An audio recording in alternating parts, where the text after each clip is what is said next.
A journey to look forward to it was the kind of opportunity that students from Rainview High would remember for the rest of their lives. A chance to escape the monotony of classroom walls, break away from the endless homework assignments, and experience something far beyond their usual suburban surroundings. The destination? Sunny Island, often hailed as the Hawaii of the East. Famous for its untouched beauty, lush, verdant landscapes, and a unique fusion of contemporary and ancient culture, Sunny Island was no ordinary getaway. Its crystal-clear waters and sprawling beaches painted the perfect backdrop for an adventure that promised both excitement and discovery. For the students, spring of 2024 brought more than just the promise of warmer weather. The announcement of a 3-day excursion lit a spark of enthusiasm that spread like wildfire across the campus. The buzz began months earlier when flyers appeared on bulletin boards with bold letters teasing, "Set sail on the journey of a lifetime." The trip wasn't just another school-organized outing, it was the trip, one that had seniors, juniors, and even underclassmen counting down the days with unmatched anticipation. Parents joined in on the excitement too, albeit from a distance. Some hesitated, wondering whether their teens were ready for a voyage away from home, while others encouraged them to embrace the adventure. Amidst everything, there were stacks of paperwork, endless checklists for packing, and frantic searching for the perfect travel bag. For the students, though, these logistics were mere trivialities. What mattered was the promise of freedom, bonding with classmates, and making lifelong memories on this much-talked-about journey. As the day approached, the school auditorium hosted what could only be described as a mini-celebration. Teachers went through itineraries, group leaders were assigned, and guidelines were explained. Even here, the excitement was palpable. Whispers of, "I heard the ship has a rooftop pool," and "Did you see the video of the onboard concert area? It's insane!" filled the room. One senior even joked, "Guys, let's make a pact to come back with the best Instagram photos ever. If we're going to be shipwreck survivors in the future, we'll at least look good." The ship that would carry them, the Horizon Star, was unlike anything most of the students had ever seen before. Pictures showcased a sleek, modern vessel gliding over sparkling waters, complete with panoramic viewing decks, lush lounges, and cabins that seemed too luxurious to be on the ocean. In the minds of these teenagers, Horizon Star wasn't just a mode of transportation, it was a floating promise of adventure, exploration, and the thrill of the open sea. Interestingly, this wasn't only a trip to see Sunny Island, it was a meticulously planned experience designed to bond students to one another while introducing them to a new world. The itinerary was a mix of cultural exploration, leisure time, and group activities all wrapped up with a sense of discovery. From evening bonfires by the beach upon arrival to snorkeling near the coral reefs, the schedule burst with possibilities. But what truly fueled their anticipation wasn't even the destination itself. It was the shared excitement of the journey ahead. When dawn finally broke on the crisp, cool morning of April 18th, the students assembled at Rainview's parking lot, where buses waited eagerly to transport them to Seaview Harbor. The laughter, the clatter of wheeled luggage on asphalt, the shouts of, "Can someone help me pack my charger?" Everything about it screamed youthfulness, energy, and the kind of hopeful chaos that only teen groups can muster. It was a youthful frenzy that felt brimming with possibility. The bus ride to Seaview Harbor was itself a spectacle of unfiltered excitement.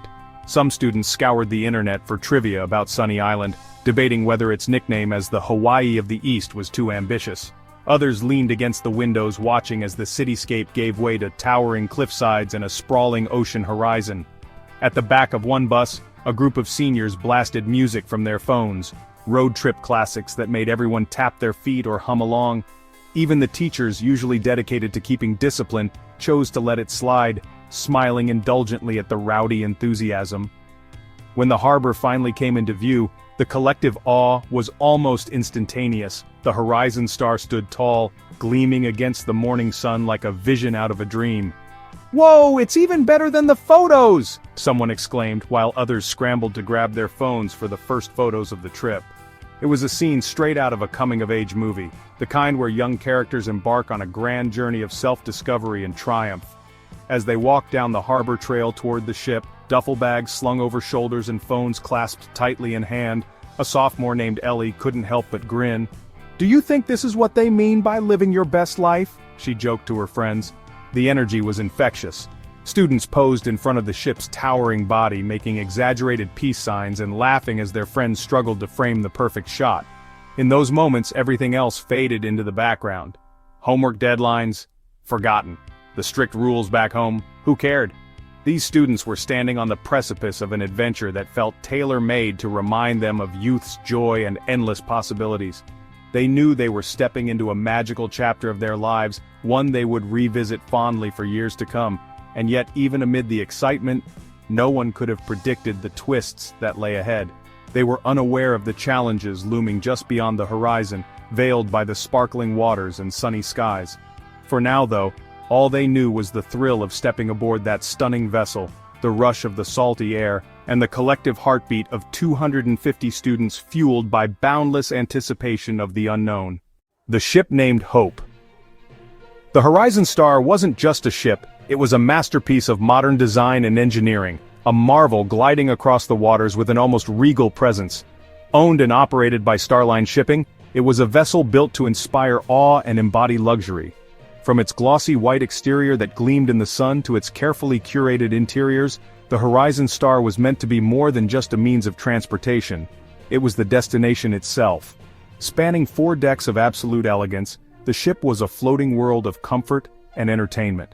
On the topmost deck, there was a panoramic viewing area where guests could take in unobstructed views of the ocean stretching endlessly in all directions. The viewing area was lined with sleek glass barriers to ensure safety while preserving the feeling of standing right on the edge of the sea. Adjacent to it was a rooftop lounge complete with oversized deck chairs and a full-service bar offering colorful mocktails and snacks to keep the travelers energized. The second deck was perhaps the most popular, dedicated entirely to recreation. Its centerpiece was a sprawling pool encircled by cabanas, with a retractable roof that allowed guests to bask under the sun or relax in the shade, rain or shine. A mini-game arcade, a library filled with books tailored toward explorers of all ages, and even a multi-purpose hall for performances made this deck vibrant and alive. At night, the multi-purpose hall transformed into a stage for live music, stand-up comedy, or movie screenings, ensuring entertainment options were as boundless as the ocean itself. Then came the third and fourth decks, a true haven of relaxation. The third housed the guest cabins, each one an embodiment of maritime luxury. Spacious and designed with subtle nautical themes, the rooms combined warmth and elegance. Each cabin featured plush, cozy bedding, flat-screen televisions and wide circular windows providing mesmerizing views of the open sea.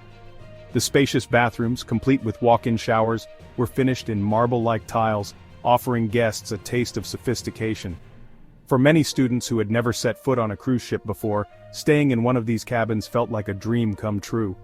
Meanwhile, the fourth deck, although equally luxurious, was reserved for the ship's operations and technical aspects. It was not an area the guests would typically visit, but that didn't stop the crew from maintaining its impeccable cleanliness and organization. Within the heart of the fourth deck lay the Horizon Star's state-of-the-art navigation control room packed with high-tech instruments and equipment. This was where Captain Max Stone and his experienced team monitored the ship's every move, ensuring a smooth journey over the unpredictable waves. But this wasn't just a vessel for leisure.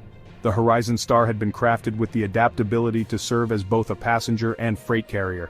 Its lower decks contained vast cargo bays, perfect for transporting goods without disrupting the luxurious experiences of those above. Despite this practicality, no expense had been spared in crafting a space that radiated opulence. What made the ship even more fascinating was its history. Before it was named the Horizon Star, the vessel once sailed under a different identity and even a different country. It was built nearly 2 decades ago in Japan, where it served as both a cargo and passenger ferry. It had earned the reputation of being dependable, sturdy, and safe. A ship that could withstand the harshest waters of the Pacific. When it was acquired by Starline Shipping 3 years prior, the company didn't merely refit it, they redesigned it entirely. Millions of dollars went into transforming the ship's original framework into something that would rival the most extravagant cruise liners operating today. The cargo holds were re-engineered, sections of the upper decks were converted into passenger spaces, and more rooms were added to maximize capacity. Even the ship's hull was painted with special weather-resistant coating, designed to gleam as brightly on its 100th voyage as it did on its first. When it was finally relaunched, it was Starline Shipping's owner Edward Vance who decided on the name. "The Horizon Star," he declared during his speech at the unveiling ceremony, "is a beacon of hope, a promise to those who step aboard, that you'll not just travel to your destination, but uncover memories that you'll carry for a lifetime. This ship's horizon will always represent possibility." The name itself carried symbolic weight. It wasn't simply about the sun meeting the sea on the far-off horizon, it was about new beginnings. For Starline Shipping, this ship symbolized their commitment to raising standards and redefining maritime travel. For Captain Stone and his crew, it was the pride of their fleet, a vessel they affectionately described as both their workplace and home. At Seaview Harbor, the students of Rainview High stared up in awe at the Horizon Star as they approached.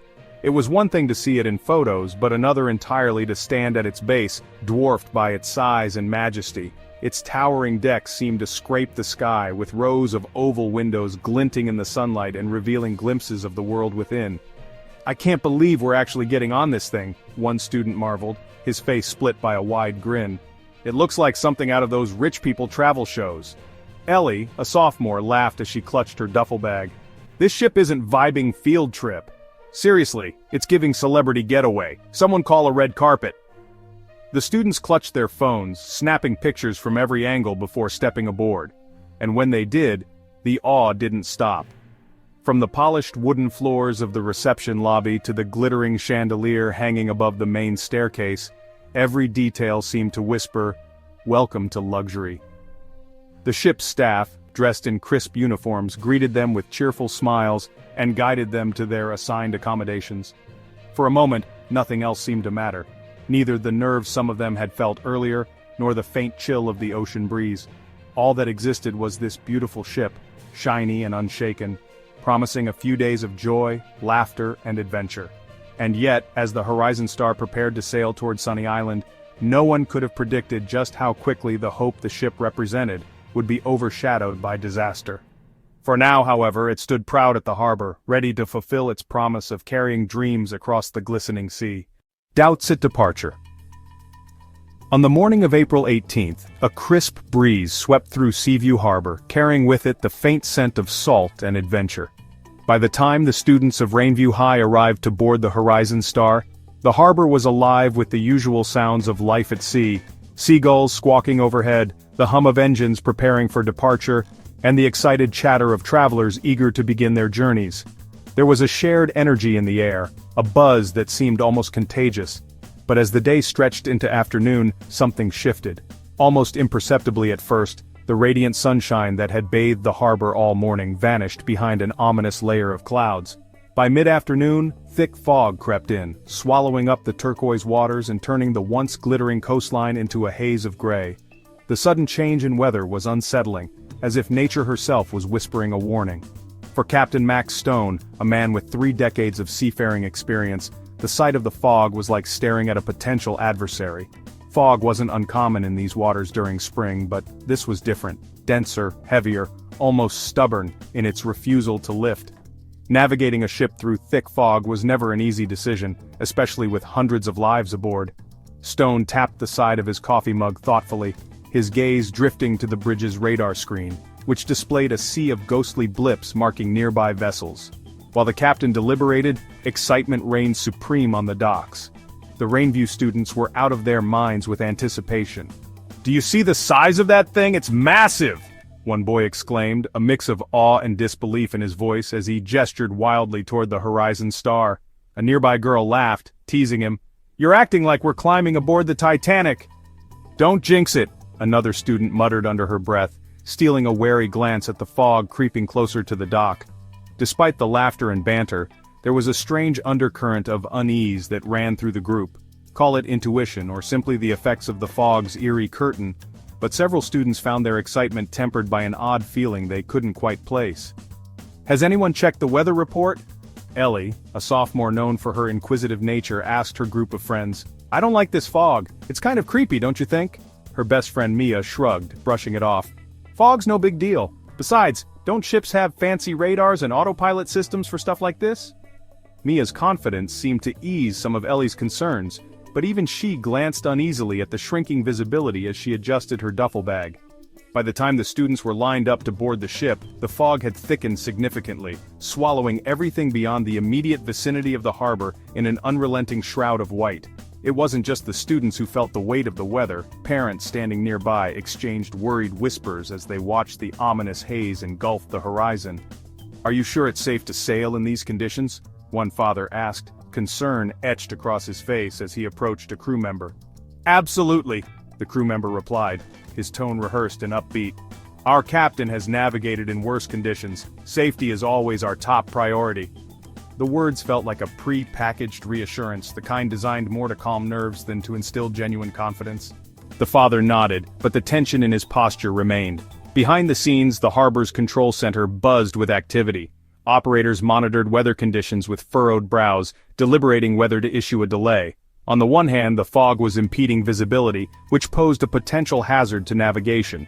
On the other, the Horizon Star was scheduled to depart on a tight timeline, and a delay could throw off the ship's carefully coordinated itinerary. After a flurry of calls, the decision was made to issue a cautious advisory. The Horizon Star was cleared to depart, but only after the captain personally assessed the conditions. Captain Stone made his rounds on the ship's bridge, his fingers brushing over navigation charts and radar equipment. He had been through countless voyages and unpredictable conditions, trusting in his years of training and intuition, but even seasoned captains weren't immune to doubt. Stone tapped his fingers against the edge of the console, staring out into the blanketing fog. "Visibility's down to what? Half a kilometer?" he muttered to his first officer, who nodded grimly in response. "We've got solid systems in place," the officer assured him. "And look, the forecast says it should lift within the hour. This kind of fog doesn't usually stick around." Stone wasn't entirely convinced, but he knew the passengers were waiting and the schedule was unyielding. Taking a deep breath, he gave the signal to prepare for departure. "We're moving cautiously," he said firmly. "I want every checkpoint monitored closely and all crew on alert. Let's make this smooth." Down on the docks, the final call to board rang out. The students, now fully absorbed in their own excitement, heaved their bags onto the gangway, chatting animatedly about the ship's rumored amenities. No one wanted to admit they were a little nervous, not aloud at least. As they stepped aboard the Horizon Star, the glistening interior quickly distracted them from the encroaching fog outside, yet not everyone was able to shake the gnawing sense of discomfort. Ellie, who was usually the most enthusiastic member of her group, clutched her phone tightly as they reached their cabin. "Guys, what if—" she started but cut herself off. The others stared at her expectantly, waiting. "Never mind," she mumbled. "It's just a weird vibe," she thought, though she didn't want to say it out loud. As the final ropes securing the ship to the dock were untied and the Horizon Star's engines hummed to life, the faint echo of the captain's voice resonated over the speaker system. "Good evening, passengers." His voice was steady, authoritative. "This is your captain, Max Stone. Welcome aboard the Horizon Star. We'll be leaving Seaview Harbor shortly and expect smooth sailing to Sunny Island. Please make yourselves comfortable, and we'll be on our way." With that, the ship let out a low, mighty horn that reverberated through the fog-laden air. The sound was both thrilling and foreboding, shaking the still atmosphere like a warning. The Horizon Star, gleaming against the surrounding gloom, began its slow, steady departure from the harbor. For some aboard, the journey ahead promised joy and discovery. For others, the sight of the disappearing shoreline cast a shadow of doubt they couldn't quite shake. The ship pressed forward into the unknown, carrying with it the hopes, fears, and dreams of everyone on board. Beautiful early memories. The Horizon Star glided over the calm waters with grace, its sleek body cutting effortlessly through the glittering ocean waves. The air was cool and salty, carrying the promise of adventure as the massive ship sailed further from Seaview Harbor. For the students of Rainview High, this was their first taste of freedom in a long time. A blissful escape from the mundane routines of early mornings, late-night study sessions, and endless school projects. On board the Horizon Star, the energy was electric. From the moment they had boarded the ship, the students were buzzing with excitement. The polished wooden floors of the main lobby gleamed under the golden glow of sparkling chandeliers, and the soft hum of cheerful music played in the background. Everywhere they looked, there was something new and glamorous to take in. "Did you see the pool? It's literally better than the one at my gym!" exclaimed Ellie, her voice brimming with excitement as she craned her neck to catch glimpses of other floors through the open central atrium. "Forget the pool. Mia interjected, balancing her duffel bag on her hip. "Look at that staircase, it's like straight out of a movie. Someone needs to take a slow-motion video of me walking down it."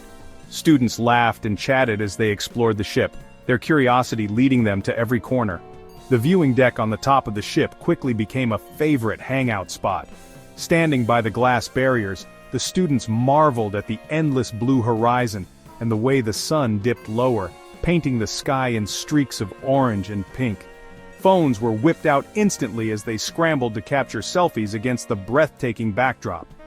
"Do you think we'll see dolphins?" a junior named Ben asked, leaning against the railing with a hopeful look. "If we don't, I'm asking for a refund," someone joked, drawing a round of laughter from the group. Down on the recreational deck, the ship truly came alive. The swimming pool glistened under the retractable roof, which had been opened just enough to let in the gentle evening breeze. A group of students dared each other to dip their feet in the water, squealing as the coolness sent chills up their spines. Nearby, a few brave souls had wandered into the game arcade, trying out the racing simulators and air hockey tables. Every now and then, cheers erupted as someone won a game, their excitement infectious. After settling into their cabins, each one surprisingly cozy with nautical-themed linens and circular windows offering mesmerizing views, the students began to scatter across the ship, ready to make memories. Some drifted to the main dining hall, where trays of food were neatly arranged in an all-you-can-eat buffet that could rival any restaurant back home. Others lounged in the library on the second deck, flipping through books they'd likely never finish but enjoying the serenity nonetheless. As night fell, students gathered on the open-air deck. The air was cool, carrying the faint scent of the sea. There was a burst of laughter when a group posed dramatically by the deck railing shouting, "I'm king of the world!" just like the iconic scene from Titanic. The moments were lighthearted and carefree, the kind of fleeting joy that teens long for when caught in the whirlwind of growing up. The entertainment lineup that night was nothing short of spectacular. In the ship's central hall, multicolored lights danced across the ceiling as two live performers took to the stage. The singers, a duo hailing from the Philippines, crooned soulful ballads and upbeat dance numbers that had the audience entranced. Some students clapped along shyly, while others unabashedly got up and danced in the aisles.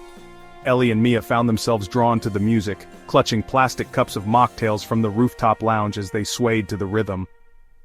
"This is insane," Ellie whispered, eyes wide with disbelief. "I feel like I'm in paradise." "And we're not even at the island yet," Mia added with a grin, taking a sip of her bright blue drink. Later, as the clock neared 10 p.m., a voice over the ship's intercom invited all passengers to the upper deck for a surprise event. "Fireworks display begins in 10 minutes, the announcement said, echoing through the corridors. The students, eager for whatever was next, rushed to the deck, their excitement palpable. When the fireworks began, they lit up the night in bursts of red, gold, and green, coloring the skies above the open sea. Each explosion was met with cheers and applause from the crowd below. The students took pictures and videos, giddy to share the experience with friends and family back home. For a while, nothing existed except the spectacle in the sky and the sound of the waves crashing softly against the hull of the ship. "Okay," Mia whispered as a particularly vibrant burst of fireworks showered silver across the horizon. "This might be the best day of my life." Ellie laughed but nodded in agreement. "Definitely." As the fireworks waned and passengers slowly filtered back to their cabins, the ship settled into a quiet hum. Some students lingered on the deck, letting the cool night air wash over them. Others huddled in small groups in their rooms, eating snacks they'd smuggled in, sharing ghost stories or giggling about inside jokes. The sense of camaraderie was unmissable, a rare moment when the pressures of grades, extracurriculars, and the looming future disappeared entirely. By midnight, only a few lights dotted the ship. Most of its occupants had finally drifted off, lulled by the gentle rocking of the Horizon Star as it continued on its journey. Occasionally, a student would glance out their cabin window at the vast, dark ocean, a mixture of awe and insignificance washing over them. For many of them, it was their first time away from home, their first time realizing how small they were in the grand scheme of the world, and yet, how free and alive they felt at that moment. This was the magic of the Horizon Star, carrying these students not just towards Sunny Island, but into an unforgettable chapter of their lives. The ship offered them a chance to laugh louder, explore deeper, and savor the fleeting beauty of youth. Little did they know, the memories being created that night would remain some of the brightest, even in the face of the darkness to come. An unexpected incident at sea. The morning of April 19th began quietly, almost serenely, aboard the Horizon Star. The ship had been cruising for hours through calm waters, edging closer to its much-anticipated destination, Sunny Island. Most of the Rainview students were still sound asleep in their cabins, lulled by the rhythmic hum of the ship's massive engines. Outside, the promise of another beautiful day at sea seemed to lie ahead. But nature had other plans. Around 6:45 a.m., the first sign of trouble made itself known. It was subtle at first, a barely noticeable vibration that ran through the floorboards. Those who happened to be awake might have brushed it off as turbulence, the kind caused by nothing more than underwater currents. Yet within minutes the ship gave a sudden, jarring lurch that rattled plates in the dining hall and sent loose objects tumbling to the floor in the cabins. The sound of groaning metal echoed faintly through the lower levels of the ship. Ellie was among the first to feel it. She had woken early, excited to catch the sunrise over what she thought might be Sunny Island's coastline. Still half asleep, she stumbled toward the round porthole in her cabin to catch a glimpse of the horizon, but instead of seeing the soft colors of dawn, she was greeted by an image that sent a chill racing down her spine. The ocean outside no longer looked calm. The waves were beginning to churn unnaturally, and the thin morning fog carried an eerie stillness that felt wrong. She barely had time to process it before the ship lurched again, this time more forcefully. Ellie fell against the cabin wall, her heart hammering.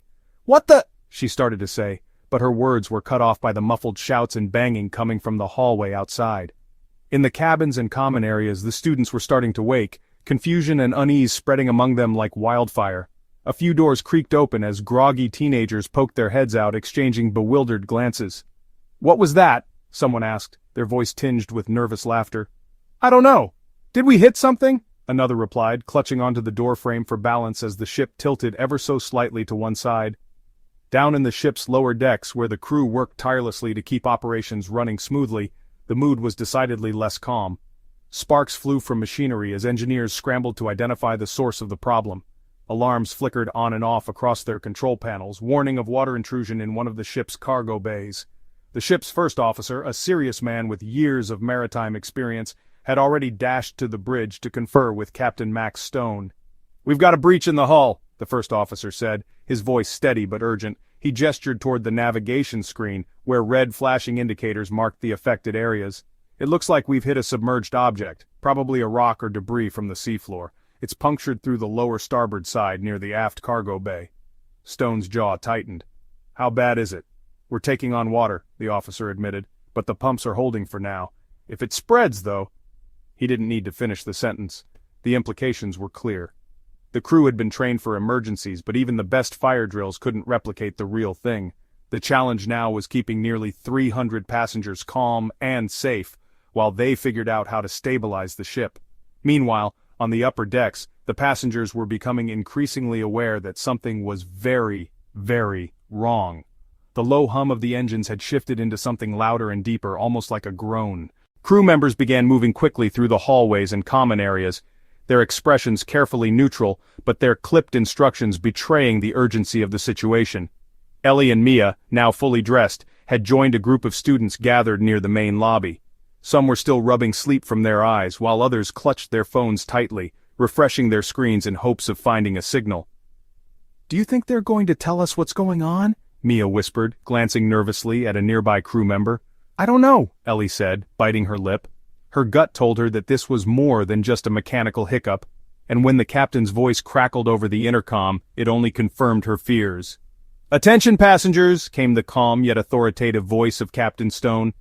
"This is your captain speaking. We've encountered an unexpected technical issue. I must ask that all passengers remain calm and stay in their cabins until further notice. Our crew is working to resolve the situation, and your safety is our highest priority." The announcement was meant to reassure, but it had the opposite effect. Students and adults alike exchanged uneasy glances. "Stay in our cabins? That doesn't sound good," one student muttered. Another added, "What qualifies as an unexpected technical issue? That sounds like code for we're sinking." Nervous laughter rippled through the crowd, but the unease lingered. Below deck, the reality was quickly spiraling out of control. Despite the crew's best efforts, the pumps couldn't keep up with the incoming water. The ship was beginning to list more noticeably to one side, causing unsecured items in the lower areas to slide across the floors. Seats in the dining hall scraped loudly as they were pulled by the angle of the ship's tilt, and passengers struggled to keep their footing as the motion grew increasingly unsteady. By now, panic was starting to brew among those who had ignored the captain's instructions to remain in their cabins. Some passengers ventured into the hallways to voice their concerns to staff members, while others gathered near the staircases, trying to make their way to the top deck for fresh air. The crew valiantly attempted to maintain order, but the fear in their eyes couldn't be completely hidden. On the Horizon Star's bridge, Captain Stone stood with his arms crossed tightly over his chest, his expression grim. He had been through tough situations before, but the combination of the fog, the damaged hull, and the sheer number of people on board made this one particularly volatile. He knew that, soon he would have to make a call, one that could mean the difference between survival and disaster.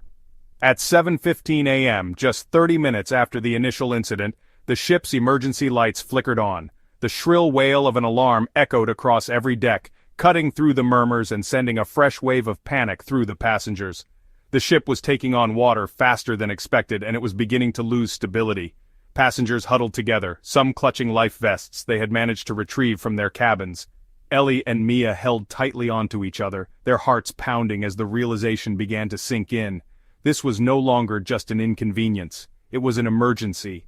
And yet, as the ship's crew rushed to deploy lifeboats and send out an SOS signal to nearby vessels, it became clear that escaping the danger wouldn't be simple. The open sea was vast and unpredictable, and the moments of calm that had defined the start of the journey now felt like a distant memory. Emergency situation. The emergency announcement had barely left the intercom when the atmosphere aboard the Horizon Star shifted drastically. Calm turned to chaos as passengers, still groggy from sleep, tried to comprehend what was happening. The shrill whine of the emergency alarm echoed across every deck, followed by the flickering of bright red lights that painted the walls in an ominous glow. The ship, once a floating haven of luxury and tranquility, now felt like a ticking clock teetering on the edge of disaster. In the cabins, students scrambled to make sense of the commotion. Ellie and Mia, dressed hastily and clutching their jackets, stood frozen outside their room as others spilled into the narrow hallways. The slight tilt in the ship's structure was now dramatically more pronounced, forcing everyone to steady themselves against the walls as they moved. "Okay, this is definitely not normal," Ellie muttered, panic creeping into her voice. Mia nodded, trying to mask her fear with an air of confidence. "We need to find a crew member. Someone's got to tell us what's going on." As shouted instructions echoed through the hallways, "Grab your life jackets! Head to the assembly points!" The students began to realize the danger was no longer abstract. Loud clatters sounded from the dining hall down the corridor as trays, glasses, and even chairs slid across the floor in response to the ship's increasing tilt. Somewhere above deck, metal groaned with a haunting low rumble, as though the Horizon Star herself was crying out in distress. Down in the lower decks the situation was even worse. Water had breached the cargo bays, flooding the crew operations areas and spilling into corridors that weren't designed to hold the weight of the sea. Engineers worked frantically to pump the water out, but the breach was growing too fast. Pipes hissed and sputtered as pressure built within them, and some began to burst under the strain. "We're losing control of the lower compartments," one crew member shouted, his voice echoing in the chaos. Captain Max Stone stood at the bridge with an air of grim determination, his hands gripping the edge of a console. His face, though calm, betrayed the heavy burden of command pressing on him. "Status report!" he barked at his first officer, who hurried back from the operations deck. "The pumps are failing, sir," the first officer admitted, his jaw tight. "We're listing at almost 10 degrees now, and it's getting worse. If we don't stabilize soon, the forward compartments could flood next. We won't be able to hold her much longer." Stone nodded, his expression unyielding. "Send out another SOS signal, and I want all crew focusing on lifeboats and evacuation procedures. We have to prioritize getting everyone off safely." The officer hesitated for a moment. "With this weather and the distance from the nearest coast, rescue teams might take too long to reach us." "I know," Stone interrupted, his voice heavy as he scanned the radar, almost willing a rescue vessel to appear. "But every second counts. Get it done." Above deck, the students and other passengers were clumsily making their way toward the designated evacuation points. Crew members lined the corridors, guiding them with steady voices, though their own faces showed hints of fear. "This way, folks. Keep calm and hold on to the railings," one attendant urged. waving passengers toward the open-air lifeboat areas. The main staircases were congested with groups of people, including older passengers, families with children, and of course the spirited but now increasingly scared Rainview students. While some of the teens tried to keep a sense of humor intact, "Well, at least we won't have to take the math test on Monday," a student joked, drawing weak laughter. Most were serious and uneasy. The reality of the situation was beginning to sink in. This wasn't just a drill or a temporary inconvenience. This was real. Near one of the emergency stairwells, Ellie and Mia were thrown off balance as the ship tilted sharply again, this time with enough force to knock people against the walls. Mia grabbed her friend's wrist, her breathing quickening. "Ellie, we need to get outside, now," she said, her voice shaking. "What about the others? Ben, Jared, Kate?" Ellie asked, glancing over her shoulder down the hallway. She wanted to make sure all her friends had made it out safely. "They'll meet us on deck," Mia replied, tugging her along. "We'll find each other. But if this thing goes under—" She didn't finish the sentence, but Ellie understood. The two scrambled up the stairs, gripping the handrails tightly as the metal steps shifted beneath their feet. Along the way, they saw signs of rising panic. An elderly couple clutching one another, parents desperately trying to comfort sobbing children, and a few shell-shocked passengers simply frozen in place, unable to move. A cabin steward hurried past them carrying a stack of life jackets to distribute. "Keep moving to the lifeboats!" he shouted as he passed. When they finally reached the open deck, Ellie gasped. The sight was both breathtaking and terrifying. The ocean, a vast expanse of deep blue just hours earlier, had turned hostile and turbulent. The waves, although not overly enormous, were choppy and unpredictable, battering the side of the already unstable ship. The fog still clung stubbornly to the surrounding air, reducing visibility to a claustrophobic gray void. Ellie shivered, partly from the cold, partly from the adrenaline coursing through her veins. Crew members were already working to prepare the lifeboats, their movements quick and deliberate. A tall man in a captain's uniform, Captain Stone, shouted orders into a handheld radio. "Lower the lifeboats on the starboard side. Start with the elderly and children. I want full accountability for every passenger before we launch." Nearby, a group of students huddled together, some wearing their life jackets while others clutched their phones, trying desperately to find a signal. "I can't believe this is happening," one boy muttered, his voice trembling. "Do you think the rescue ships are close?" another girl asked, her eyes darting toward the horizon as if she could will help into existence. But the horizon, obscured by the thick fog, offered no answers, no sign of salvation. Ellie and Mia were pushed closer to the lifeboat zone as a wave of passengers surged toward them. Overhead, one of the large ship's cranes groaned as a lifeboat was lowered to the water. The process was painstakingly slow. Every second felt like an eternity. Ellie gritted her teeth and glanced at Mia, whose normally confident demeanor had been replaced by a wide-eyed expression of silent fear. "We're going to be okay," Ellie said, gripping Mia's hand tightly. She wasn't sure whether she was trying to convince her friend or herself. But even amid the chaos, time was working against them. The ship's tilt was worsening, and water was creeping up onto the deck's edges, splashing up into small pools around the students' feet. The once distant sirens of emergency protocols now felt painfully close, filling the air with a nauseating sense of urgency. As the cold wind whipped across the deck and the lifeboats began to fill, Ellie couldn't shake the feeling that their journey, the one that had started with so much excitement and hope, had spiraled into something far darker than anyone could have imagined. The first missed rescue opportunity. The Horizon Star's emergency alarms continued to scream into the cold fog-draped morning of April 19th. On the tilting decks above and the flooded corridors below, chaos was gripping the passengers and crew alike. Yet despite the turmoil there was hope. A faint, flickering hope. The SOS signals broadcast into the open sea had been received by nearby vessels and coastal rescue teams. Help was out there.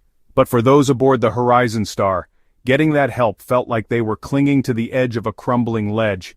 By 8:10 a.m., the first response had come from a nearby freighter, the Ocean Dawn, which reported being just under 15 nautical miles from the stricken cruise ship.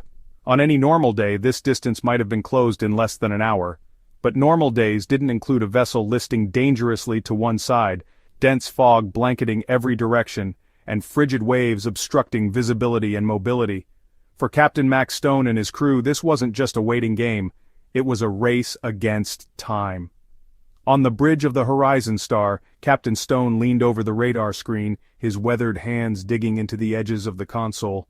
His first officer, standing stiffly at his side, rubbed his forehead as if trying to scrub away the growing tension. "The Ocean Dawn is en route," the first officer reported. "They're moving slow in this fog, but they've confirmed they'll be here as soon as possible." "How soon is possible?" Stone growled, his voice low but taut with urgency. His eyes darted to the ship's external camera feeds, which painted an unsettling image: lifeboats dangling precariously over the chaotic waters, passengers scrambling on the open decks, and crew members fighting to maintain some semblance of order. 40 minutes at best, maybe longer. Stone exhaled sharply, his jaw tightening. 40 minutes, he muttered. Considering the ship's worsening tilt and the water creeping steadily onto the lower decks, 40 minutes might as well have been 40 hours. Off the bridge, on the open-air deck, passengers clung to railings and lifeboat riggings, their fear intensifying with each passing second. Ellie and Mia stood pressed against the cold steel side of the ship, their life jackets secured but their minds racing. Around them, the other students from Rainview High clustered in pockets of terrified yet hopeful confusion. "I heard they sent a ship to rescue us," a boy named Jared murmured, his arms crossed tightly over his chest. His breath misted in the cold morning air as he glanced toward the fog-choked horizon. "Yeah, but what good is that if it can't see us through this fog?" Mia retorted, her voice sharp but trembling. She was trying to sound tough, but Ellie could tell that deep down, her fear was gnawing away at her composure. Ellie hugged herself, her fingers clutching the straps of her life jacket. "They'll find us," she said quietly, though more to reassure herself than anyone else. "They have to." Meanwhile, those manning the lifeboats faced a daunting challenge themselves. Lowering the boats into the icy, choppy water proved treacherous. Several lifeboats had already been launched, filled with the elderly, children, and other vulnerable passengers, but the process was painstakingly slow, hindered by the fragile tilt of the ship and the thick fog that obscured nearly everything beyond the deck. Crew member Hannah Myers, stationed at one of the lifeboat stations on the starboard side, yelled above the cacophony, "We need to even out the weight! If you see an open seat in the lifeboats, call it out! Don't—" Her voice was drowned out as the ship groaned, a deep and eerie sound that sent fresh waves of panic through the crowd. A sudden commotion broke out near the edge of the deck. A passenger, overwhelmed by fear, had shoved past a group of teens and tried to hoist himself into a lifeboat out of turn. "Let me on!" the man cried, his voice shrill and cracked with desperation. The crew and a few braver passengers managed to pull him back, shouting at him to wait his turn. From the loudspeakers, Captain Stone's voice broke through the commotion. "Attention, I repeat, remain calm. Follow the crew members' instructions and proceed methodically to lifeboat stations. Rescue teams are aware of our situation and are on their way. I urge everyone, panic will not help us. Work together and we will get through this." His words, while firm and reassuring, hung like a faint beacon in the chaos, barely cutting through the fog of fear that was gripping everyone now.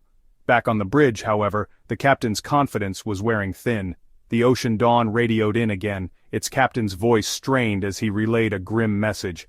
"We're having trouble pushing through. The fog's thicker than expected and the current's picking up. We're down to half speed for safety. We estimate maybe another 45 minutes until we reach you." Stone stared at the radio, his knuckles whitening against the console. "We don't have 45 goddamn minutes," he muttered under his breath. His mind raced as he weighed his options. Could the Horizon Star hold out long enough for rescue?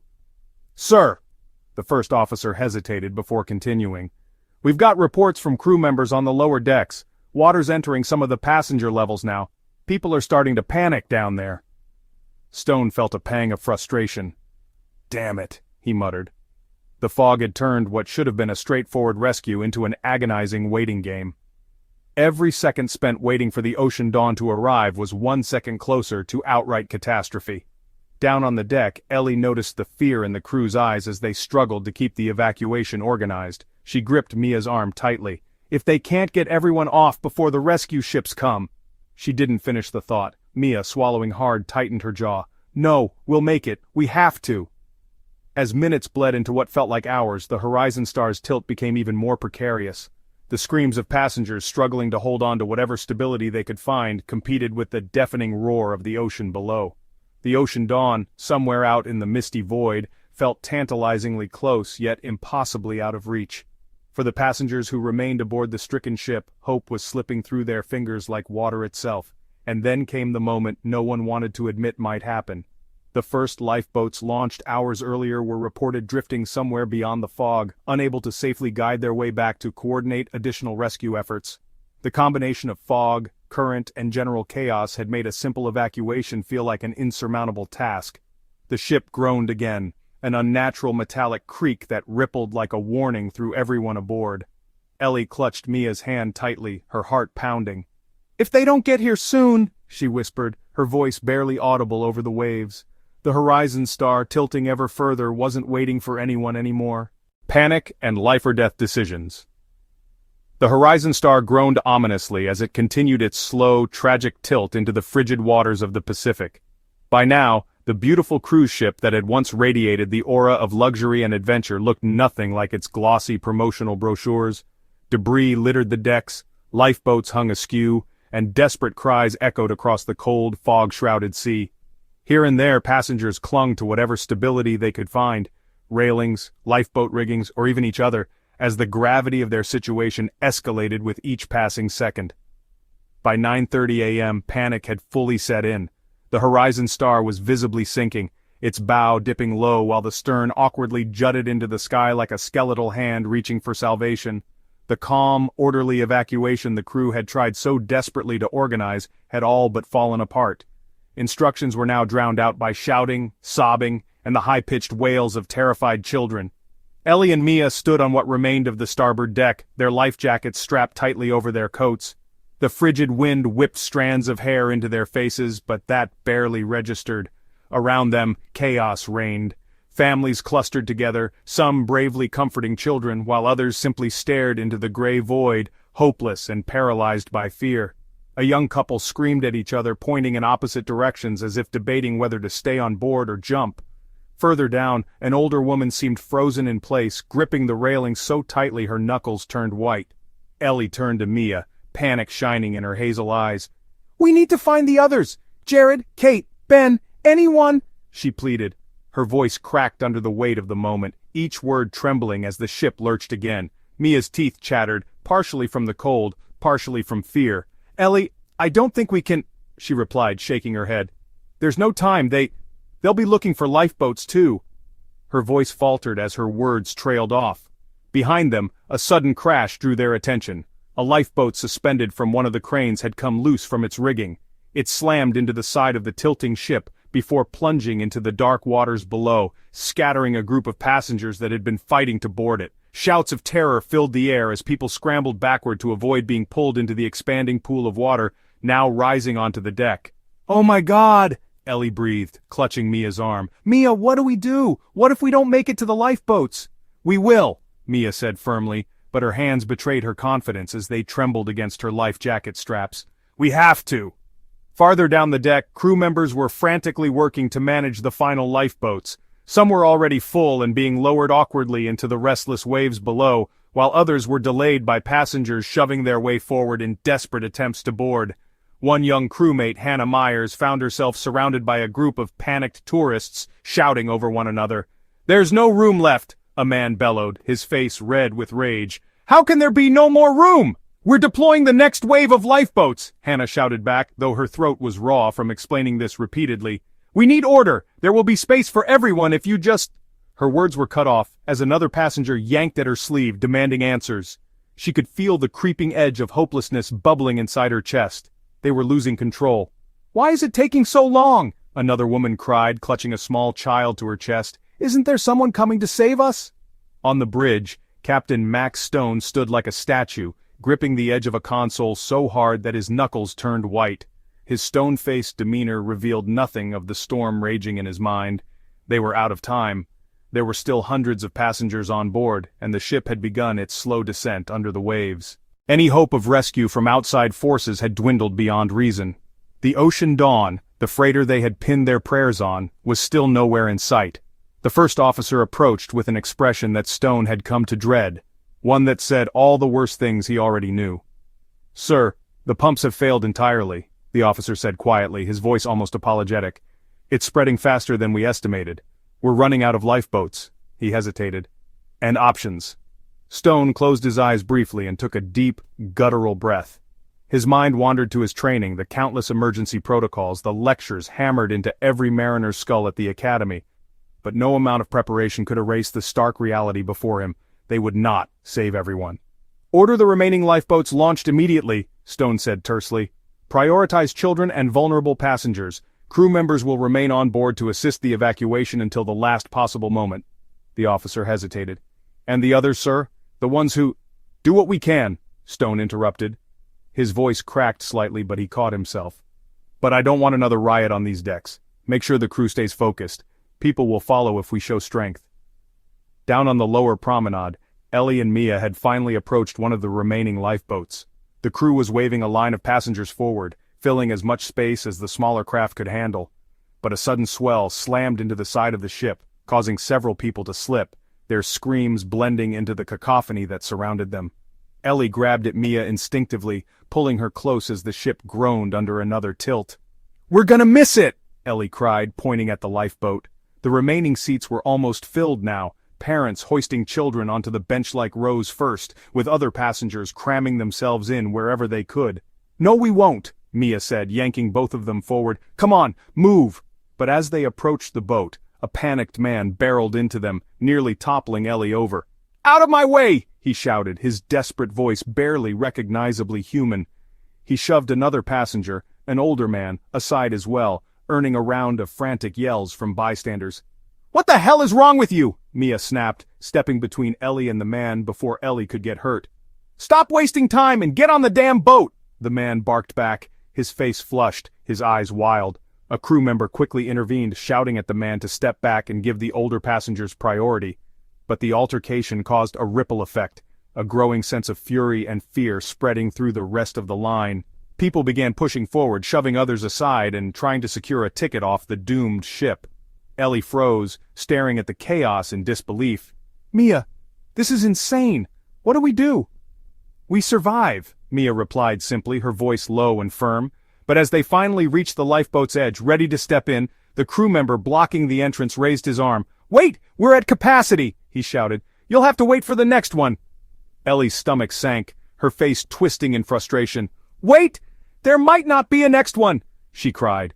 Her plea was swallowed by the deafening sound of the ship's groaning metal and the rising wail of alarms. Water had reached the edge of the deck now, lapping against passengers' feet. Some lifeboats already in the water struggled against the furious waves, the fog consuming them entirely as they drifted into the gray abyss. Once again the ship groaned, a harrowing sound that shook deep into Ellie's bones. She turned to Mia and for the first time saw real fear etched clearly across her friend's face. The next few moments felt like an eternity. Somewhere out in the fog, perhaps just a few miles away, was salvation. But aboard the Horizon Star there were no guarantees of making it that far. The catastrophe strikes. By 9:45 a.m., the Horizon Star was no longer a ship. It was a disaster waiting to reach its inevitable conclusion. The once magnificent cruise liner, laden with the hopes of adventure and joy, now leaned heavily to its starboard side, groaning as its metal hull fought fiercely against the ocean's relentless pull. Each passing second pushed the vessel further into its death throes, and the realization of impending doom painted every passenger's face with dread. The morning, once cloaked in an eerie fog that muffled the impending chaos, had completely given way to disorder. Screams pierced the misty air. The sound of crashing waves as water breached further into the ship created a terrible symphony with the groaning, twisting sounds of steel succumbing to enormous pressure. On every deck, terror rippled like wildfire, the desperate fight to survive. The ship had tilted dangerously, the bow dipping beneath the surface as the stern pointed skyward, leaving passengers clutching at whatever they could to keep from sliding. Chairs, luggage, lifeboat equipment, and even people tumbled toward the rising waterline with alarming speed. Those who had already donned life jackets were hanging onto rails, crew members, or anything that could offer a shred of stability, but many others, disoriented and panicked, were caught up in the chaos. Ellie and Mia crouched on what was left of the increasingly narrow starboard deck, their breathing ragged as they clung to the cold, wet railing. Ellie had one hand on the rail, and the other clutching Mia's wrist, as if letting go would spell certain death. The wind had picked up, howling like a bitter warning through the lifeboat rigs overhead. Around them, people were shouting, out of fear, desperation, or simply to try and communicate over the deafening chaos. "Mia, we need to move!" Ellie cried, her voice barely cutting through the cacophony. Her heart pounded as she looked around, searching for some sign of a way out, some chance of survival. "To where?" Mia shot back, her voice cracking as tears welled up in her eyes. She glanced at the few remaining lifeboats now nearly submerged as waves began to splash over the deck. "Ellie, I don't think—" "You can't say that!" Ellie interrupted, gripping her friend's arm tighter. "You promised, you said—" Her voice faltered, choking on her own panic. "You said we'd make it!" Mia didn't respond. Instead, her eyes darted toward the stern, where a screaming family was clinging desperately to an overturned metal cart that had once held life preservers. Behind them, another group of passengers was sliding uncontrollably toward the churning waters below. Some managed to grab hold of railings or protruding pipes, while others weren't as lucky, their sharp cries cutting off entirely as they disappeared beneath the surface. Chaos everywhere. Near the base of what was left of the pool deck, the crew had lost control. The plan to lower lifeboats methodically had unraveled as terrified passengers acted on pure instinct. One lifeboat, overloaded beyond its capacity, tipped sideways just as it hit the water, spilling its occupants into the freezing ocean. Another lifeboat had been stuck halfway down, swaying dangerously as people tried to climb aboard from the ship's edge. Hannah Myers, one of the youngest crew members, was soaked to the bone as she wrestled with the mechanism controlling an unsuccessful lifeboat launch. Her bare hands were almost numb from the freezing cold and the salt water that splashed into her face with each rising wave. "We're out of time!" she screamed into her radio, her voice shaking but resolute. "We need to get everyone into the water, now! The ship's going!" Her words were cut off by a violent crash as another section of the hull gave way, sending an enormous spray of water into the air. The ship groaned loudly, a horrible guttural sound that made her stomach drop. She didn't need an official announcement to know what it meant. The breaking point. On the bridge, Captain Max Stone stood like a man turned to stone, his knuckles white as they gripped the edge of the console. Around him, the crew was either silently waiting for orders or shouting at nearby radios about the failed rescue attempts. The pressure in the room felt like it was about to burst, just like the ship itself. "Sir," his first officer said, his voice trembling just enough to betray the panic he tried so hard to suppress. "The bow is completely underwater now. We're losing passengers too fast. If we don't evacuate the remaining decks within minutes—" He couldn't bring himself to finish the sentence. Stone exhaled slowly, his gaze locked on the radar screen, which showed nothing but chaos. No rescue ship, no salvation, just the eerie, misplaced clutter of dots representing lifeboats and drifting debris. He snapped his head toward the loudspeakers one last time. "Attention passengers!" his voice boomed into the trembling ship. "This is your captain speaking. Abandon the ship immediately. I repeat, abandon ship. Godspeed to you all." A final descent into tragedy. Ellie and Mia were barely hanging onto the tilted deck when the captain's announcement reached their ears. The weight of his final words hit them harder than any wave. Ellie shook her head, tears spilling down her cheeks despite her efforts to hold it together. "That's it?" she whispered. "We just jump? We just leave?" Mia couldn't speak. She could only nod, her lips trembling as she gave Ellie's hand one last squeeze. "Together," she finally managed to say. "We do this together." Around them, others had already begun leaping into the water. Some hit the waves with unlucky timing, pulled quickly under by the current, while others managed to stay on the surface, their life jackets finally proving their worth. A few talked or screamed as they called for loved ones, while several simply went silent, resigned to the cold reality of the freezing water around them. Ellie looked down at the ravenous sea below, her breath coming in sharp gasps at the thought of plunging into that kind of chaos. I don't know if I can," she stammered. The railing felt safe, despite the ship's dangerous tilt, but she knew staying wasn't an option. "You can!" Mia yelled, tears brimming in her wide eyes. "It's this or—" She didn't need to finish, the consequences hung heavy in the air between them. With one final look at each other, they let go of the railing. Beneath the waves. The plunge into the freezing Pacific was sharper than either of them had expected. Ellie let out an involuntary scream as the icy water wrapped around her like a vice, stealing the air from her lungs. She surfaced a moment later, gasping and thrashing, her arms flailing to keep herself afloat. "Mia!" she screamed, coughing as the salt water stung her throat. "Mia!" A hand grabbed her just as another wave threatened to knock her under again. Mia's soaked hair clung to her face as she pulled Ellie close, both of them gasping for air as they bobbed with the waves. Around them, The ocean was filled with debris, floating chairs, luggage, splintered bits of railing, and the heads of other passengers, all wearing identical bright orange life jackets. For a brief moment Ellie looked up at the Horizon Star. It was almost surreal, the way the massive ship was halfway submerged, its towering stern darkened against the storm-gray sky. The fog swirled menacingly, as if hiding the ship's final moments from the world. "It's going down," Mia said, her voice shaking with exhaustion and fear. "Ellie, it's—" Before she could finish her sentence, the ship let out its final harrowing groan as the stern began to rise higher into the air. The horizon seemed to twist and distort as the massive vessel was claimed by the abyss, disappearing into the endless sea. The catastrophic scene painted itself across the vast stretch of ocean, the screams, the swirling debris, the survivors bobbing helplessly in the icy water, and for those left to fight for their lives, the battle was only just beginning. The failed rescue efforts. The slow arrival of hope.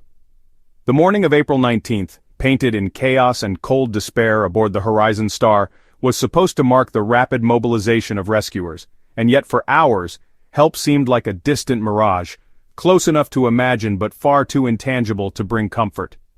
By the time the first distress call left the trembling hands of Captain Max Stone at 6:50 a.m., coastal emergency services and nearby vessels had sprung into action. SOS signals streaked across the airwaves with an urgency that left no doubt about the dire situation unfolding in the open Pacific. But the reality of rescue, especially in adverse conditions, often clashes with the expectations of those in danger. Despite the desperate pleas for help, the coordination efforts between the authorities, nearby ships, and harbor dispatchers quickly became a tangled mess. What should have been the orchestrated response to avert catastrophe descended into miscommunication, sluggish movements, and ill preparedness. Out on the icy ocean, surrounded by a fog so dense it felt as though the mist itself conspired against them, survivors clung to whatever floated, staring out at the gray horizon and hoping to see salvation. But salvation, for so many, came excruciatingly late. The first signs of trouble. At 8:30 a.m., nearly 2 hours after the Horizon Star began taking on water, the Ocean Dawn, a massive freighter positioned just 15 nautical miles away, was supposed to be the cruise ship's first lifeline. Its captain, Lars Fennick, had earned a reputation for reliability, a trustworthy mariner who had seen more storms than he cared to count. But even Captain Fennick was flustered as his ship crawled through conditions that made speed an impossible luxury. The fog swallowed everything, reducing the crew's visibility to mere feet beyond the bow. Every few minutes their radio would crackle under the weight of frantic updates from the Horizon Star, compounding the urgency of their mission. "We're moving as fast as we can," Captain Fennick barked into the microphone, his voice strained yet composed. "But this fog, if we're not careful, will create a secondary disaster trying to find them." The message was clear. Even the best effort to bridge the 15 nautical mile gap was being thwarted. By nature, by the chaos of the situation, and by a growing feeling of helplessness aboard the freighter. As the Ocean Dawn cautiously navigated the forbidding waters, 2 other vessels, smaller fishing boats from nearby villages, had begun their own uncoordinated attempts to aid the Horizon Star. Unlike the lumbering freighter, these little boats had agility on their side, but lacked the capacity or safety measures necessary for a large-scale rescue mission. It was grassroots heroism, brave but fraught with limitations. The fishing crews had no idea at the time, but they would save dozens of lives that morning, more than any official rescue operation in the crucial early hours. Back on the Horizon Star. By 9 a.m., the Horizon Star was teetering on the brink of despair. Lifeboats that had been launched hours earlier floated aimlessly in the fog, far enough from the sinking ship to avoid its final descent but lost without coordinates or guidance to bring them to safety. On one such lifeboat, Ellie clung to the edges of her trembling seat, her soaked hair plastered to her face after her plunge into the freezing ocean. Around her, other survivors huddled together, some whispering prayers into the mist while others simply stared out in silence, too numb to process the terror around them. Mia sat beside her, shivering and quiet, her usual fiery personality dimmed by exhaustion. I thought they'd be here by now," Ellie whispered, her voice catching in her throat. She wasn't sure if she was talking to Mia or herself, but the words hung in the cold air between them like ghosts. "They will be," Mia said flatly, though her gaze remained fixed on the horizon. Her lips quivered as the temperature dropped. They have to be, right? But even as Mia tried to reassure herself, deep down, she knew rescue wasn't as close as they had hoped. The communication breakdown. Back in Seaview Harbor, the nerve center for the rescue operation was chaotic. Dispatchers paced frantically in the control room, juggling calls from coastal services, the Ocean Dawn, and smaller response teams that had been mobilized. Charts were marked and remarked with increasingly desperate estimates of the Horizon Star's coordinates, but the dense fog combined with the ship's instability had made precision nearly impossible. "The last location puts them here," a young officer said, pointing to a marked circle on the large wall map. His voice was steady, but the strain in his eyes betrayed him. "If the current's pushing south, they'll be drifting this way." "Are those survivors accounted for? Are they organizing the lifeboats?" asked a senior official, running a hand through his thinning hair in frustration. "They're trying, but—" The officer hesitated, glancing at his superior. "The fog's making everything 10 times harder. Even the boats that launched aren't visible to each other. It's chaos out there." Across town, reporters were already gathering at the harbor, snapping photos of rescue boats being loaded with supplies and personnel. Anchors wearing grave expressions began live broadcasts to inform the nation that the Horizon Star, once billed as a luxury summer getaway, had turned into a desperate race against time. The missed opportunity.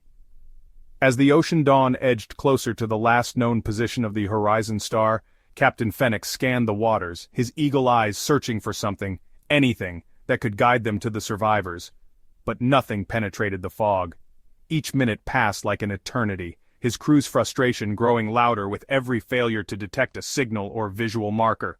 "They should be right here!" barked one of Fenwick's senior officers as they passed through the area where the Horizon Star had last been seen. "They should be," Fenwick muttered through gritted teeth. "But we can't risk ramming some poor, lifeless lifeboat hiding in this fog." The freighter sent out repeated signals to the lifeboats, urging any survivors to respond, but many radios had already failed. Batteries had died, or devices were waterlogged after their owners had leapt into the sea. The lifeboats themselves, crammed beyond capacity, had no way of coordinating their positions. The costs of delay. Meanwhile, the smaller fishing boats had begun pulling shivering survivors from the water one by one. Children, elderly passengers, and even teenagers were hauled into the damp decks of these tiny vessels, while their crews handed out rough blankets and hot tea. But for every person rescued, more remained adrift in the cold water, where hypothermia became their greatest enemy. The survivors still afloat prayed for help that might not reach them in time. Ellie clutched Mia tightly as their lifeboat continued to drift further from the horrific sight of the sinking. Around them, the lifeboat groaned as waves battered its sides. Somewhere in the distance, faint horns and mechanical groans suggested ships moving nearby, but none ever materialized out of the fog. Every sound felt like a mockery of the hope they'd clung to just minutes before. "We have to keep going, there's someone out there," Mia said, her voice hoarse and broken. "Someone's looking for us." Ellie nodded, but she didn't speak. She couldn't allow her voice to betray the doubt growing inside her. A fragmented rescue. When coordinated efforts finally reached the area of the disaster at 11:15 a.m., an agonizing 4 hours after the initial distress signal, the Horizon Star was entirely gone, swallowed by the Pacific. Hundreds of survivors, clinging to life in lifeboats or clutching debris, were scattered across miles of ocean, hidden by the unrelenting fog. The few lucky ones pulled aboard rescue ships shivered as they recounted harrowing stories of watching lifeboats fill before their very eyes, and hearing the cries of those stranded in the water fade into silence. But for every life saved, many more were lost. The delayed response had cost precious time, and nature had amplified every problem. The victims, both survivors and those lost to the sea, would come to symbolize a colossal failure in crisis management that shook the maritime world to its core. The heartbreaking aftermath. A nation in mourning. When the sun finally pierced through the stubborn fog on the morning of April 20th, it revealed an ocean eerily calm, a deceitful contrast to the chaos and devastation that had unfolded just hours earlier. The Horizon Star, along with most of her passengers and crew, was gone. The wreck of the once magnificent cruise liner now lay at the bottom of the Pacific, consumed by a sea that offered no mercy. Survivors floated aimlessly in lifeboats, their weary eyes staring vacantly into the horizon, while rescue ships circled the still waters, slowly picking up the pieces of a tragedy that would haunt them all forever. The catastrophe claimed well over 200 lives, many of them young students from Rainview High School, who had boarded the ship with dreams of adventure and discovery. The sheer scale of the loss reverberated across the nation, transforming what had started as a hopeful journey into an unimaginable nightmare. News anchors struggled to find the words as coverage of the disaster dominated every outlet, leaving the country collectively stunned. For the parents who had sent their children off with hugs and smiles, the silence in their homes became unbearable. The chatter of text messages left unanswered, the photos of hurried goodbyes that once brought joy now carried unbearable weight. Stories of survival trickled in slowly, each one a painful reminder of the odds stacked against the passengers. But for every name on the list of survivors, many more names were listed on memorials. Rainview High became the heartbreaking focal point for a grieving community. At its gates, which had once been bustling with life, flowers, candles, and handwritten notes piled high, a swelling tide of sorrow from friends, parents, and strangers alike. Whole classrooms sat empty. Desks once filled with chatter and laughter now served as haunting reminders of the students who would never return, faces of the lost. Each victim of the Horizon Star became a story in their own right, a life cut short with ambitions, friendships, and futures extinguished far too soon. A sophomore named Ellie had leapt into the cold ocean, clutching her best friend Mia's hand, but only one of them had made it to a lifeboat. A young couple on their honeymoon had taken a selfie together on the deck just moments before the chaos erupted.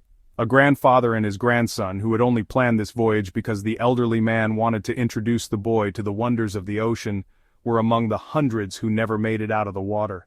News reports featured countless stories, a frantic father who had driven hours to the coast to await news of his daughter, only to receive word that she had been lost. Tearful rescue divers described the harrowing scene of pulling lifeless bodies from the water, their voices breaking as they confessed to the helplessness they felt. And then there were the survivors, many of them battling survivor's guilt, haunted by the memories of icy waves and the faces of those left behind. The questions no one could answer. As shock gave way to anger, a national dialogue began to form around how this could have happened. Families demanded clarity. How could a modern ship, equipped with advanced safety features, fail so catastrophically? Why did it take hours for a meaningful rescue to arrive? Why hadn't the ship been rerouted after entering waters known for their unpredictable conditions? Each question piled onto the growing outrage, with no immediate answers forthcoming. Investigations revealed a chilling chain of preventable errors. Officials announced that the Horizon Star was overloaded with passengers and cargo beyond its recommended capacity, compromising its balance and stability.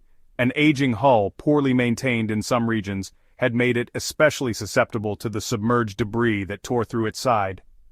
Crew training records also came under scrutiny, with suggestions that some critical safety drills had been skipped to accommodate the ship's packed tour schedule. But none of these details answered the questions of parents, siblings, and spouses who wanted to know why their loved ones didn't survive. The fog itself, a natural phenomenon beyond human control, became a controversial symbol in media coverage. For some, it was the embodiment of nature's unpredictable wrath. For others, it was a convenient scapegoat that distracted from the human failures surrounding the disaster, the legacy of the Horizon Star tragedy. Months after the disaster, headlines shifted away from the Horizon Star as newer stories began to dominate the news. But for the victims' families and the rescue workers who had witnessed the aftermath, the catastrophe was far from over. Survivors struggled to adapt to a fractured world. Many developed severe trauma, with sleepless nights plagued by images of twisting metal, icy waves, and the unanswered screams of fellow passengers. Parents of Rainview High students gathered regularly to form support groups, leaning on one another to process a grief that felt impossible to put into words. The school district established scholarships in the names of the students who were lost, and every spring, the anniversary of the voyage was marked by a solemn gathering. Classmates who survived found it difficult to speak of what had happened. For some, the memories would remain locked away, too painful to unpack. Captain Max Stone, who had always been admired for his leadership, became a polarizing figure. Many praised his calm demeanor in evacuating as many passengers as possible, but others criticized him for failing to anticipate the danger when the fog first rolled in. His lifetime dedication to the sea became tarnished overnight, and he quietly retired from public life. To the press, he issued only one statement: "I will carry the weight of those lives every day until my last breath." For For the maritime industry, the Horizon Star disaster was both a wake-up call and a bruising scandal. Sweeping regulations were introduced to improve safety protocols, mandatory caps on passenger loads, stricter maintenance requirements for cruise liners, enhanced crew training focused on fast-paced crises, and more robust coordination between maritime vessels and rescue services. But none of these measures could bring back the lives that were lost, a tear-stained memorial. In the years following the tragedy, a memorial was constructed at Seaview Harbor, overlooking the vast Pacific waters that had swallowed so much life on that fateful day. Etched into its surface were the names of every victim, organized with no hierarchy or ranking, just a solemn list of souls who had shared the same dark moment in history. Family members, friends, and even strangers would gather there annually, some leaving flowers, others simply standing in silence as the cool sea breeze whispered through the stillness. The monument became more than a place to grieve. It was a reminder of the fragility of human ambition in the face of an untamed ocean and a symbol of accountability, proof that the lives lost that day were not forgotten. Children who had watched their older siblings board the Horizon Star now stood at the memorial years later, grown up but forever wondering what might have been. Survivors returned annually, tracing their fingers over the names of their friends and loved ones, carrying the weight of being alive when so many others weren't. But perhaps the most profound impact of the Horizon Star tragedy was the lesson it left behind. In every port, on every ship, and among every sailor, it became a requiem for the dangers of complacency and carelessness. Whether through the ringing of a maritime bell at the annual memorial, or the quiet reflection of a parent holding a photo of their child, the story of the Horizon Star forever lingered as a searing reminder of the cost of human error and the unrelenting power of nature. Lessons from the disaster. The discouraging cost of complacency. When the Horizon Star disappeared beneath the cold, angry waters of the Pacific, it didn't just take lives, it left behind unanswered questions, fragments of stories, and a bitter understanding of how a tragedy this immense could happen. People wanted answers, families wanted accountability, leaders in the maritime industry were forced to confront chilling truths about their standards, priorities, and preparedness. Because despite the fog, the ocean currents, and the unpredictable events of nature, one fact was painfully clear. This was a disaster born not from fate, but from a chain of human failings. As the weeks passed, a mixture of grief and anger swept through communities, from the grieving classrooms of Rainview High to boardrooms filled with executives of Starline Shipping, the Horizon Star's operator.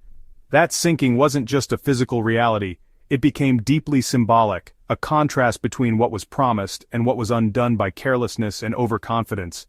How had a ship of its size and technology, advertised as unsinkable in promotional brochures, gone to the bottom of the sea in mere hours? What corners were cut? What warnings were ignored? And most importantly, how could this be prevented from ever happening again? Maritime reforms. The call for accountability. For the maritime industry, the disaster sparked one of the largest reassessments of safety protocols in modern history. Suddenly, every cruise line, shipping company, and port authority felt the scrutiny. Regulators forced an unflinching spotlight on practices that for years had quietly gone unchanged.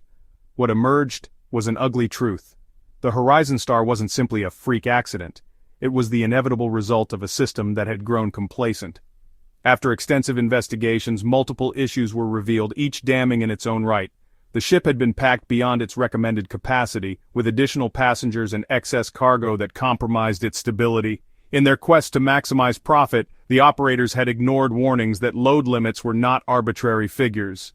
The Horizon Star's hull, while repainted and polished to look pristine, was riddled with flaws from decades of wear and tear. Several maritime experts noted that retrofitting costs were likely cut short, leaving sections of the ship vulnerable to damage. Many members of the crew were found to be inexperienced in true crisis scenarios. Some safety drills had been rushed or skipped entirely, and communication between team leaders during the disaster was chaotic at best. The captain's decision to proceed through fog-laden waters despite early warnings of reduced visibility and strong underwater currents became the subject of fierce national debate. Was it overconfidence? Pressure to meet a scheduled arrival? Either way, it was a move that cost lives. In the wake of these revelations, sweeping reforms were introduced. Passenger limits became strictly enforced with heavy penalties for breaches. Safety drills were redefined to include rapid response measures for unpredictable emergencies like flooding or fog. Aging vessels were subjected to exhaustive inspections, with no room for oversight. The maritime industry had no choice but to admit that it had gotten too comfortable, too focused on profit margins to prioritize human lives. But words on paper and new regulations could never erase the loss. The pain felt by the families of the victims became the haunting reminder to never again underestimate the cost of a single error in judgment. Education in tragedy. Beyond the walls of the shipping industry, classrooms, boardrooms, and even living rooms across America began discussing what the Horizon Star disaster revealed about leadership, decision-making, and collective accountability. For students at Rainview High, the tragedy shaped an entire generation. The voyage had been advertised as an opportunity to grow, bond, and discover the wonders of the world.